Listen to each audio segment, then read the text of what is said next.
Iya. Dan kalau kita ngerem jarak 10 meteran gitu, dia nggak langsung berhenti Pak Taufik, karena memang kondisinya keras dan magel. Ini sebenarnya diinjak biasa gini aja, ini akan terdengar Pak kalau dia bermasalah.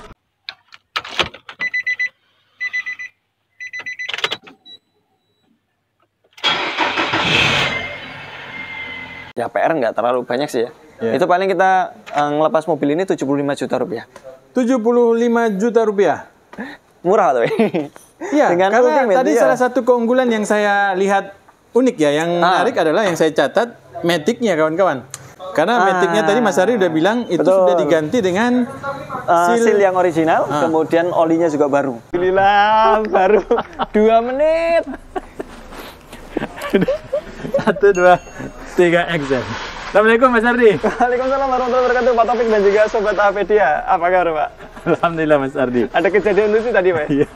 Mohon maaf kawan-kawan, ini tag kedua nih. Ada yang lucu memang, mungkin udah pada tua kali ya. Akunya tapi ya. Iya. Nah Mas Ardi, ini saya lihat ini ada yang bulat-bulat. Ini fungsinya apa ini Mas Ardi nih? Ini adalah bolu Pak. Bolu. Ini booster rem Pak. Booster rem. Jadi Pak Taufik pernah ngalamin kalau namanya ngerem itu jadi ringan diinjak. Nah ini yang meringankan. Misalnya Pak Taufik matikan mesin, terus nginjek rem. Nah itu kan keras kan? Keras, benar. Begitu mesinnya dihidupkan, remnya menjadi enteng, ringan. Benar. Ini si donat atau si kue bolu ini yang bikin enteng, atau si booster. Nah booster ini dia fungsinya memang meringankan Pak Taufik. Ketika hidrolis itu tadi dia diinjak, itu kan sebenarnya berat Pak Taufik. Nah makanya harus ada satu lagi spare part tambahan yang namanya booster. Nah booster ini adalah tipe vakum. Jadi booster itu ada 2 Pak Taufik. Ada tipe vakum, ada yang tipe hidrolis. Kalau tipe vakum dia hanya memanfaatkan kevakuman yang ada di manifold. Sementara untuk yang tipe-tipe hidrolis, Pak Taufik pernah tuh punya mobil diesel ya? Iya. Nah kalau yang diesel itu, yang sepengetahuan saya, itu kevakumannya disupport atau disuplai dari alternator. Jadi di ujung alternator itu ada kipas yang berputar yang membuat vakum. Siap. Berarti dia ini ya sama vakum juga Pak. Iya, benar. Iya benar. Tapi intinya dia menyedot ini teman-teman. Menyedot yang ada di boosternya sini. Nah untuk yang tipe ini Pak, dia tipenya tipe vakum ya. Ketika dia mesin menyala, maka ini akan terjadi kevakuman. Di sini ada selangnya Pak Taufik. Di selang itu dia memiliki satu katup one way. Nah katup one way-nya itu apabila dia menghisap itu bisa. Tapi kalau meniup ke arah sana dia nggak bisa. Katup one way. Itu untuk mengamankan ininya Pak. Iya benar. Boosternya. Kayak gitu. Nah itu supaya si membrannya nggak gampang jebol. Itu diantara fungsi katup tersebut. Nah kalau katupnya dia bermasalah, maka membran atau si booster juga bisa bermasalah. Untuk kasus ini, si membran ini, di dalam sini kan ada membrannya Pak. Ini membrannya sudah mengalami masalah sobek. Sehingga ciri-cirinya apa? Ciri-cirinya pertama, ketika dia direm menjadi keras. Mobil itu meskipun sudah dihidupkan ya, itu direm keras. Dan kalau kita ngerem jarak 10 meteran gitu, dia nggak langsung berhenti Pak Taufik, karena memang kondisinya keras dan magel. Nah, dia itu nggak langsung berhenti. Kemudian ciri-ciri yang lainnya, ketika diinjak ininya remnya, ada terdengar suara ces.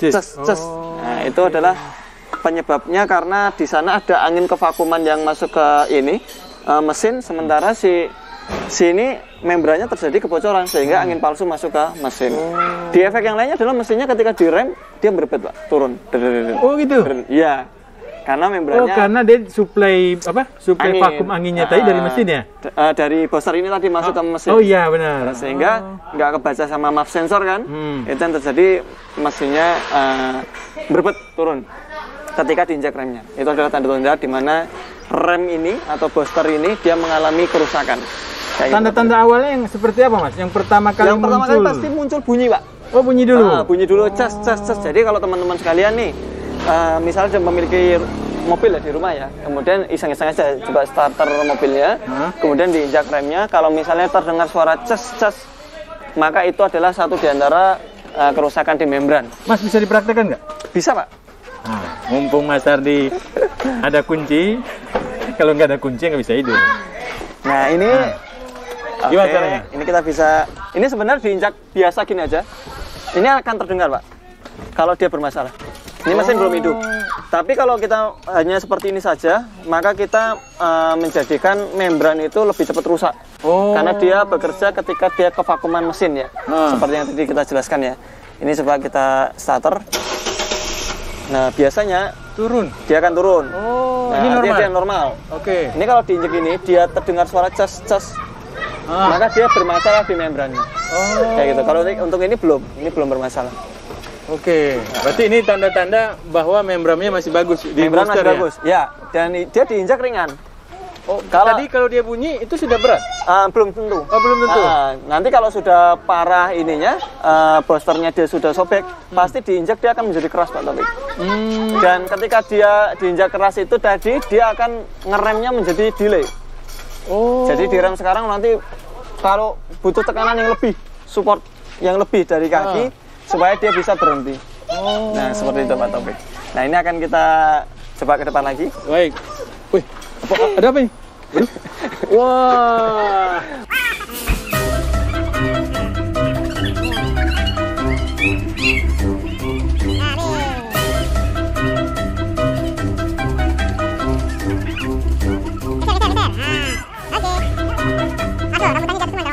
Nah, rata-rata Pak Taufik, booster ini apabila dia sudah mulai mengalami kerusakan ya, posisi idle kayak gini aja mesinnya itu dia nggak bisa stabil. Itu dikarenakan angin yang dari sini Pak Taufik, yang masuk ke manifold ini, dia menyedot booster sini yang membrannya sudah jebol. Nah, kalau membrannya sudah jebol, dia akan mesin itu lebih cenderung pincang. Goyang ya. Kemudian kita bisa dengarkan di area belakang booster sini, dia terdengar suara mendesis di sana. Pada saat diinjak? Tanpa diinjak pun dia terdengar suara mendesis ketika booster ini dia sudah mulai mengalami yang namanya sobek membrannya. Kayak gitu Pak Taufik. Baik. Nah, kalau hal seperti ini Mas, muncul di berapa ribu kilometer dan penyebabnya apa? Oke, kalau untuk penyebabnya sih tentu usia ya Pak. Karena di antara penyebab ini bermasalah. Pertama usia, yang kedua tadi dia memiliki katup one way. Katupnya itu dia misalnya dia sudah rusak sehingga terjadi tekanan masuk ke arah booster. Karena membrannya harusnya kan kerjanya vakum. Karena dia katupnya tadi bolak-balik ya. Ada tekanan dari arah manifold juga, dan juga ada sedotan hisapan, jadi hisap menekan. Nah, itu mengakibatkan booster ini cepat rusak. Atau ketika proses bleeding rem. Jadi ini perlu diperhatikan sama teman-teman apabila membleeding rem, sebaiknya mesin dalam kondisi hidup. Nah, dengan mesin dalam kondisi hidup, itu pertama booster bekerja, kita bleeding lebih enak, lebih ringan. Kemudian si boosternya ini atau membran di dalamnya ini, karena dia model kerjanya adalah berdasarkan vakum, dia lebih lebih kencang di dalamnya sini, sehingga ketika ini pedal ini diinjak mendorong ke arah sana, ini si booster ini tidak terlewatkan, dan dia lebih akurat menekannya. Nah, itu yang perlu diperhatikan ketika membleeding rem, supaya booster ini jauh lebih awet. Kadang kalau booster tanpa dihidupkan terus diinjek-injek itu bikin membrannya bermasalah nanti, karena dia bekerjanya ketika dia membran tersebut tidak kencang. Kayak gitu. Baik, jadi kalau membutuhkan penggantian spare part seperti ini, itu butuh biaya berapa? Ya, untuk membran atau booster seperti ini untuk yang kita kategorikan mobil kayak Grand Livina gitu Pak Taufik ya. Originalnya itu dia satunya itu sekitar 4.200.000-an. 4.200.000. Original. Tapi kalau yang non original rata-rata di pasaran 700.000 sampai dengan 1.800.000. Apa perbedaannya dengan ori dan dimensi tentunya Pak? Dimensi jadi besar. Biasanya kalau yang non original dia nggak seramping ini. Ini kan ramping ya. Biasanya lebih besar. Ada yang lebih besar, kemudian dimensinya ini beda. Sehingga untuk pemasangan tidak plug and play rata-rata. Karena di sana lebih besar dimensinya sehingga harus memodif di kupingannya ini. Tapi ada juga yang plug and play. Cuman kebanyakan kalau non original kan hanya masalah dimensi saja. Kalau untuk seperti kualitas ini ya, penekanan kita pernah ganti yang non original itu dengan salah satu mereknya. Itu dia ketika diinjak itu rem spontan langsung jelek gitu Pak. Jadi nggak smooth. Jadi sentuh dikit. Ya, mungkin terlalu ringan kali ya. Terlalu ringan sehingga masternya itu tertekan terlalu cepat. Sehingga sebaiknya saran pakai yang original aja untuk yang nggak bisa diakalin Mas dengan menambah apa semacam packing di sini untuk menjauhkan. Nggak bisa. Kalau untuk itu kan nanti kan dimensinya ini Pak, pengaruh di sininya di tuas ya, atau penekan ininya ini ya. As penekannya ini. Jadi semakin jauh nanti kalau semakin jauh jadi apa? Semakin nggak pakem Pak. Oh. Semakin nggak pakem. Jadi karena kan si silindernya dia nggak menekan penuh. Iya benar. Nah itu kalau misalnya booster ini bisa di repair nggak? Tentu jawabannya bisa di Ali Booster. Oh iya benar, banyak beberapa spesialis booster ya. Spesialis booster. Jadi teman-teman spesialis booster mereka mempunyai keahlian khusus untuk mengganti membran yang ada di dalamnya. Itu masih bisa bertahan Mas kalau kita melakukan repair? Masih bisa bertahan, tentunya masih bisa bertahan. Kalau kayak gitu kan tergantung kualitas membran yang diganti juga ya Pak. Kalau untuk bicara usia ya kalau dibilang 1 tahun mungkin lebih Pak. Untuk yang repair. Nah, kalau ini tadi usianya dari asli ke rusak. Ini untuk mobil yang ini tahun 2009. 2009 sekarang 2011 ya sekitar kurang lebih ya. 12 tahun. Ya 12 tahunan. 12 tahunan mulai banyak penggantian booster. Yang pernah kita ganti ini untuk yang tipe-tipe tahun 2004 itu udah mulai sering. Wih, 2004 berarti udah hampir 20 tahun ya? Ya, sekitar belasan tahun lah kurang lebih. Mas Ardi, ya. Ini kan kadang kasus bisa terjadi pada siapapun dan dimanapun ya? Betul, saya pernah Pak ngalamin. Nah, ini gimana nih? Bisa di-share nggak ke kawan-kawan? Pas posisi ada di ini Pak. Waktu itu posisi ada di Ungaran. Nah, Ungaran itu kan daerahnya naik turunnya. Naik turun. Pas posisi turun, nah itu benar-benar di remnya jadi keras. Ya mau nggak mau, pertama saya harus ngurangin kecepatan tentunya. Kita nggak boleh lebih dari kecepatan rata-rata orang berkendara kan mungkin 60 ke atas 60 ya. Ke atas, ya. Sebaiknya kita jaga jangan sampai lebih dari 60 km per jam ke atas. Kemudian yang kedua jaga jarak. Jangan sampai kita dengan depan kita itu terlalu berdekatan.